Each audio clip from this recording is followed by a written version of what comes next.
Bienvenidos a Cruce de Palabras por Telesur. Soy Luis Hernández Navarro y hoy vamos a conversar sobre China, las elecciones en Estados Unidos y el papel de China, Estados Unidos en el contexto de Latinoamérica. Y para eso está con nosotros un gran especialista, uno de los más profundos conocedores sobre la dinámica de la economía y la política china, el doctor Enrique Dussel-Peters. Enrique ha escrito ampliamente sobre la problemática china y es profesor, investigador de la Facultad de Economía de la UNAM. Enrique, muchas gracias por estar con nosotros en este cruce de palabras. Un placer, muchas gracias por la confianza, Luis. Enrique, China aparece como el monstruo que va a devorar a los Estados Unidos. Es el enemigo favorito de Donald Trump, y mira que Donald Trump tiene muchísimos enemigos. Bueno, ¿qué papel está jugando la cuestión china en las actuales elecciones? Mira, hace poco escribía un breve documento sobre quién es más antichino, ¿no? Biden o Trump. Parece que hay una competencia al respecto, ¿no? Hay encuestas muy recientes en donde alrededor del 70% de la población estadounidense tiene una percepción negativa de China, ¿no? Y yo creo que esto está siendo usado en vísperas de las elecciones estadounidenses por ambas partes. Y ojo, no solo a nivel de los candidatos a la presidencia y a la vicepresidencia, sino que por los partidos y en muchos medios, ¿no? Y yo creo ahí, Luis, que es bien importante comprender, en fin, que estas tensiones, por decirle de alguna forma, a estas tensiones entre los dos países, pues habrá que acostumbrarse a estas, ¿no? Es decir, más allá de las elecciones ahora en noviembre del 2020, me temo que hay desgraciadamente muy buenas causas para que estas tensiones sigan en el corto, mediano y largo plazo, ¿no? En el CECHIMEX, ahí Centro de Estudios China-México, la Facultad de Economía, hemos venido trabajando sobre el tema y yo te diría desde una perspectiva estructural y de largo plazo, pero también de corto plazo. Las de corto plazo serían este crecimiento generalizado en contra de China, ¿no? O sea, esta guerra comercial entre Estados Unidos y China, donde la posición hostil, la iniciativa militar en el terreno económico figurado, parte de Estados Unidos no fue flor de un día. No, de ninguna forma. Está muy de moda este concepto de guerra comercial. Digo, estamos por suerte lejos de una guerra. Lo que sí es que, claro, Estados Unidos y muy concretamente la administración Trump, claro, ha amenazado, como tú indicabas al principio, en fin, se ha hecho de muchos enemigos, ha habido muchas amenazas hacia México, hacia muchos países, pero claro, en esta ocasión se encontró con uno de su tamaño, ¿no? Es decir, cosa que hace la administración Trump en comercio, a las 24 horas responde China. Se nos olvida muchas veces la multiplicidad de confrontaciones que existen entre ambos países y muchas veces nos hemos quedado con el tema de la guerra comercial. Se han cerrado consulados en ambas partes, se han limitado las becas y la asistencia y la cooperación académica entre ambas partes, se están persiguiendo a empresas porque son chinas, ¿no? Se están cerrando institutos Confucio en Estados Unidos, ¿no? Entonces estamos hablando realmente crecientemente de la posibilidad de llegar a un punto de no retorno, ¿no? Es decir, más allá de quién sea el presidente que tomará posesión el 20 de enero del 2021, ¿no? Es probable que ya se haya escalado tanto la tensión que quien esté, repita o no repita, será realmente muy complicado volver a una nueva normalidad entre las dos economías más grandes del mundo, ¿no? ¿Qué estaría en disputa en esta guerra, Enrique? ¿Un asunto estrictamente comercial, un asunto de tecnologías, un asunto de un nuevo orden mundial? Mm. ¿Cómo percibes estas fuerzas que hoy están en confrontación? Claro, ese tema justamente, Luis, lleva a yo te diría, a las causas más bien estructurales y de largo plazo, ¿no? Lo que estamos viviendo en diciembre del 2017, la administración Trump, de las primeras, yo te diría, análisis que realizó por parte de la seguridad nacional. Hay un documento donde por primera vez reconocen a China en como se dice en inglés, Great Power Competition, la competencia entre grandes potencias, y esto se ha venido profundizando con instrumentos detallados en temas de defensa, de seguridad nacional, de comercio, pero muchos otros temas también, en donde esta competencia entre estas grandes potencias, yo te diría, pues estamos viviendo sobre todo la competencia en cadenas globales de valor, justamente de innovación tecnológicas, y por ejemplo, muy puntualmente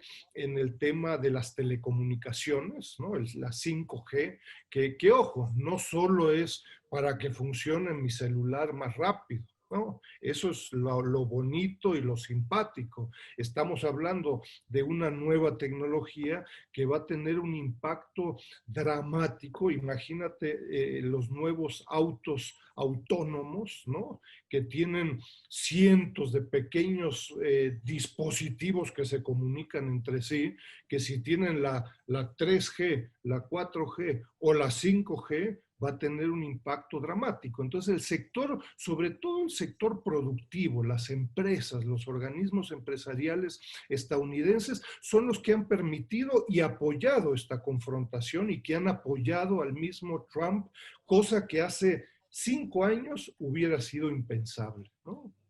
¿Qué significa esto, Enrique? Porque una parte de la manufactura estadounidense tiene en la mano de obra china pues la posibilidad de tener una ventaja comparativa. Y por otro lado, los chinos han adquirido deuda estadounidense y han entonces apuntalado la misma economía de ese país. Mm. ¿Por qué si se da esta cooperación, se da también esta pelea? Mira, a ver, estamos hablando de las dos economías más grandes del mundo, en donde, según el Fondo Monetario Internacional, según un grupo de mediciones del Producto Interno Bruto, desde 2014 China ya es la economía más grande del mundo y según otras medidas lo será en el 2024 o 2025. La cuestión no es si China va a ser la economía más grande del mundo, sino que cuándo, y estamos hablando de menos de un lustro, ¿no? Y cuando uno realiza estudios puntuales y revisa lo que existe al respecto de cadenas globales de valor, lo que encontramos es que en algunas cadenas China ya tiene el liderazgo tecnológico, ojo, en otros Estados Unidos y sus empresas tienen el liderazgo, ¿no? Para darte algunos ejemplos, en el sector automotriz, en telecomunicaciones, por ejemplo, ¿no? En trenes rápidos, entre otros, China tiene un claro liderazgo y ha desplazado sobre todo a las empresas estadounidenses. En otros, en el sector bancario, en el sector financiero, en la inteligencia artificial, las empresas estadounidenses tienen el liderazgo, ojo, pero están sintiendo la competencia a centímetros de su nuca, ¿no? Entonces, esto es lo que estamos viviendo, ¿no? Es decir, una competencia global entre países, pero cuando uno aterriza esto en la electrónica, pues uno ve a Cisco, a Huawei, a un grupo de empresas que se están dando duro y a la cabeza, ¿no? En el contexto de la campaña electoral y en el momento que vivimos de la pandemia del coronavirus y su supuesto origen en China, eh, es inevitable hacer referencia a las sugerencias o abiertas acusaciones de que esta enfermedad es parte de una estrategia china para debilitar el mundo occidental o para debilitar Estados Unidos. ¿Tú encuentras alguna evidencia de que esta acusación tenga bases, tenga pruebas? Mira, a ver, mi opinión personal al respecto es que, claro, estas teorías conspirativas, ¿no? Como nunca se podrán demostrar, pues seguirán purulando por mucho tiempo, ¿no? Yo te recuerdo, cuando inició la pandemia, que todavía no era una pandemia global, sino que incluso era local al inicio en la ciudad sí, en la ciudad de Wuhan, por ahí había algunas teorías conspirativas de que esto había sido lanzado desde Estados Unidos, ¿no? 3 meses más tarde, como, en fin, China claramente se ha recuperado a diferencia de Estados Unidos, ahora se volteó la tortilla, ¿no? Y de pronto, pues eso es el virus chino, como dice Trump y dicen otros, ¿no? Eso me parece, de nuevo, está divertido, quien que le guste divertirse, pues quien no, imposible de demostrar. Yo creo que más significativo pues son, en fin, las capacidades sociales, políticas, económicas y del aparato de salud de cómo responden a este virus, ¿no? Echarle la culpa al de enfrente nos encanta a todos, también en Estados Unidos, ¿no? ¿Te parece, Enrique, si vamos a una pequeña pausa? Por supuesto. Y ustedes, amigos, amigas, no se despeguen su pantalla, volvemos en muy breves instantes.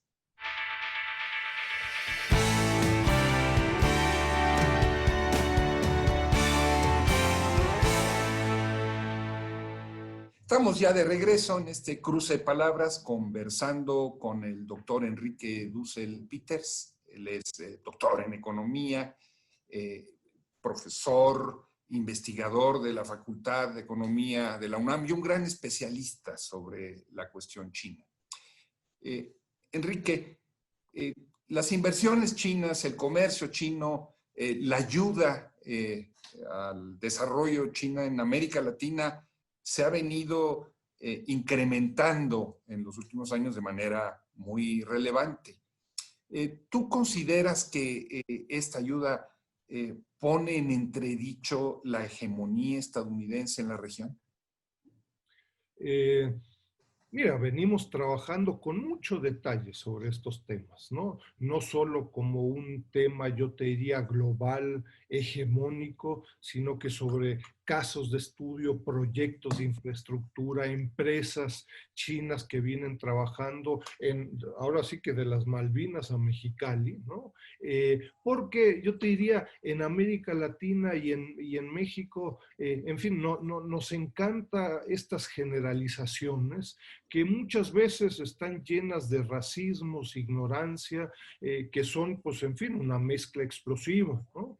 Entonces, a ver, en general yo te diría, sí, sin lugar a dudas, la creciente presencia china, sobre todo en el comercio e inversiones, cuestiona la presencia estadounidense, ¿no? Yo te recuerdo, ante los crecientes chantajes y extorsiones de Mike Pompeo de una relación de exclusividad, en México eso existía con las televisoras hace un par de décadas, pero no se había vivido, o estás con China o estás con Estados Unidos, desde la perspectiva de algunos países, le hace Argentina, Perú, Chile y Brasil, en donde el principal socio comercial es China, yo siempre digo, ojo, no vayan a decir que si me pones entre la espada y la pared, pues me quedo con China, ¿no?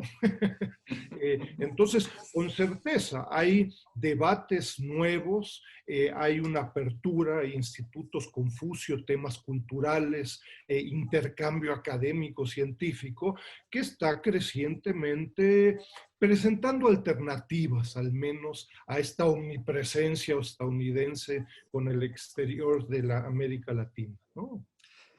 Se trata de una presencia que no establece condicionamientos políticos, por ejemplo, a diferencia de Estados Unidos. ¿O tú crees que sí lo hace?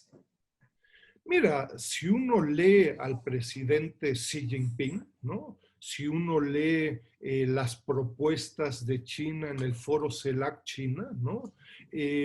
China plantea en forma muy abierta y clara de que no hay antecedente o requisito alguno, ¿no? El pragmatismo chino incluso llega a tal grado de que el comercio, inversiones, proyectos de infraestructura, con algunas limitaciones, se lleva a cabo con los países con los que ni siquiera tiene relaciones diplomáticas, ¿no? Yo te recuerdo, en Centroamérica y el Caribe existen todavía 9 de 17 países que tienen relaciones diplomáticas con Taiwán, ¿no? El pragmatismo es a tal grado que crecientemente China le plantea a estos países, si no quieres tener relaciones diplomáticas conmigo, ese es tu problema, no es el mío, ¿no? Entonces, en fin, es difícil de imaginarse la falta de requisito alguno, ¿no? Olvídate ideológico o de alguna otra índole, ni siquiera con relaciones diplomáticas o no, ¿no? Sin embargo, la relación de China, por ejemplo, con Venezuela, en un momento de ofensiva, de acoso, de cerco económico, como el que está haciendo Estados Unidos sobre Venezuela, Mm. ha sido fundamental para ese país, como su relación con Irán o con, por supuesto, con Rusia, pero con lo de China ha sido fundamental. ¿Eso pesa en Estados Unidos? Sí, claro, mira, cualquier documento que uno lea de los famosos think tanks en Washington, ¿no? Que yo muchas veces digo ni think ni tanks, pero bueno, esa es otra discusión, pero en fin, en este ambiente de pegarle a China, el China bashing en Washington, ¿no? Tema que sea sobre China, siempre aparece Venezuela, ¿no? Entonces, bueno, aunque no venga al caso, ¿no? En los trabajos que nosotros hemos venido haciendo, siempre tratamos de distinguir, yo te diría, en contra de los jugos verdes, donde metemos 50 temas y al final decimos, hay que cooperar con China, pues eso ya lo sabía hace 400 años. Lo que tratamos es de distinguir comercio, financiamiento, inversión, proyectos de infraestructura. En el caso de Venezuela, por ejemplo, con trabajos de venezolanos y contrapartes chinas, destaca, yo te diría, el intercambio en comercio y en financiamiento. Las inversiones y los proyectos de infraestructura son muy reducidos, ¿no? En esos dos ámbitos, financiamiento y comercio, China se ha comprometido profundamente con Venezuela. En otros países, Chile, México, Brasil, por ahí tenemos escenarios donde los proyectos de infraestructura en Bolivia y Ecuador, por ejemplo, son mucho más significativos. Entonces lo que tratamos de hacer en los trabajos que estamos haciendo es de tejer un poco más fino para lograr propuestas y comprender la complejidad y las diferencias entre los países de América Latina con China, ¿no? Era la impresión, Enrique, de que este avance y profundización en las relaciones comerciales y en las inversiones no ha sido acompañado de un avance igual de rápido o profundo en el terreno cultural o en el terreno educativo, en el conocimiento del mundo de China en América Latina. ¿Es correcta esta afirmación o es superficial? Mira, en el ambiente cultural yo te diría hay avances muy sustantivos, ¿no? Yo te diría hasta probablemente sea en donde, no que la cooperación sea más fácil, porque es cara, ¿no? En 2017 fue el año de la cultura entre China y México y se hicieron cientos de eventos en México y en China, donde, a la que participaron millones de personas, no es tanto en China, son 1.400, pero son millones, ¿no? Pero yo te diría, lo que llama la atención, Luis, y venimos trabajando sobre este tema hace 20 años, es sobre todo la parte institucional. ¿No? Uno esperaría un boom, un crecimiento de instituciones públicas, privadas, académicas, para generar conocimiento, ¿no? Con tu primer, segundo socio comercial, con la primera economía mundial, y sorprendentemente en el sector público, en el sector sobre todo privado y también académico, las instituciones son muy pobres, yo te diría autocríticamente. Es más, en muchos casos son cada vez menos. Enrique, México fue precursor en las relaciones diplomáticas con China, tanto informalmente con la revolución china de Mao Zedong, ¿no?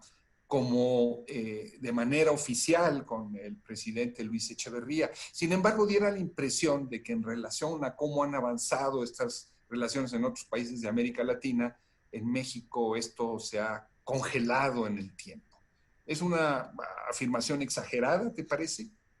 No, me parece que desgraciadamente es correcta. Es decir, México y China tuvieron en la década de los 50, 60, yo te diría hasta finales de los 70, una profunda relación de amistad, ¿no? De coincidencias, no todas, pero muchas coincidencias en diversos ámbitos, y esto se ha ido perdiendo, ¿no? Se ha ido perdiendo también ante gobiernos neoliberales en México, se ha ido perdiendo porque, en fin, desde los 80 lo único que hemos visto es ver hacia el norte, toda esta discusión sobre el TLCAN, etcétera, y el resto del mundo no existía. Con suerte la Unión Europea y China pues no estaba en el mapa de muchos, por no decir de nadie, y esto se ha ido crecientemente comercializando y haciendo crecientemente técnico, ¿no? Es decir, nos estamos peleando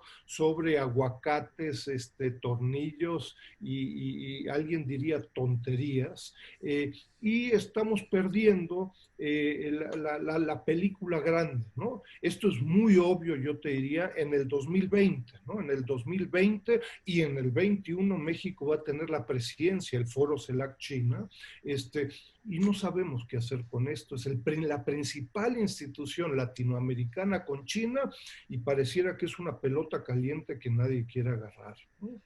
Enrique, para terminar, porque ya el tiempo se nos vino encima, Sí. y regreso a tu primera intervención. Nos hablabas de un escenario de confrontaciones inevitables hacia el futuro. ¿Tendrá eso consecuencias para América Latina? ¿Tendrá que escoger en algún momento con quién privilegia sus relaciones, si con China o con Estados Unidos? Mm. Mira, personalmente me parece que no tiene ningún sentido esta pregunta, ¿con quién te quieres casar? ¿No? Nosotros más bien hemos buscado presentar el concepto de nuevas relaciones triangulares, ¿no? Es decir, vamos a tener que acostumbrarnos a las tensiones entre Estados Unidos y China, y América Latina tendrá que convivir con los dos. Sabemos que relaciones entre tres son complicadas, pero así será la relación en el futuro, me temo, ¿no? Doctor Enrique Dussel Peters, muchísimas gracias por estar con nosotros en este Cruce de Palabras. Un placer, un abrazo. Y ustedes, amigas, amigos, muchas gracias por su amable compañía. Y ya saben, los esperamos la semana que viene aquí por Telesur. Hasta la próxima.